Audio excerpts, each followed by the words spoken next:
বিদেশে এসে ঋণ কর্জা করে, আর নেই চাকরি, পকেটে নেই পয়সা, খাবার নেই পয়সা, হ্যাঁ, আর শরীর চলছে না, কেউ অসুস্থ, কেউ মানসিক শারীরিক অশান্তিতে, পারিবারিক অশান্তিতে। ভাই আমার জীবনে তো কোনো নিয়ামতই দেখছি না। এইরকম লোকের সংখ্যা বেশি, তাই না? আচ্ছা, এইরকম চিন্তা চেতনা নিয়ে যারা জীবনযাপন করছেন তারা সুখে আছেন না দুঃখে আছেন? কথাগুলি বোঝার চেষ্টা করেন।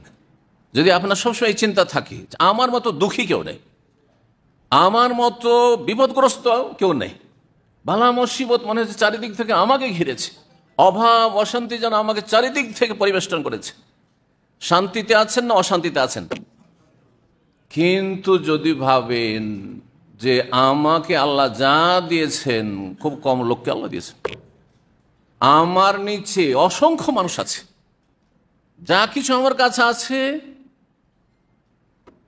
আমি দেখছি যে অসংখ্য মানুষ আছে তাদের কাছে এই নিয়ামতগুলি নেই, তাহলে আপনি সুখী না দুঃখী?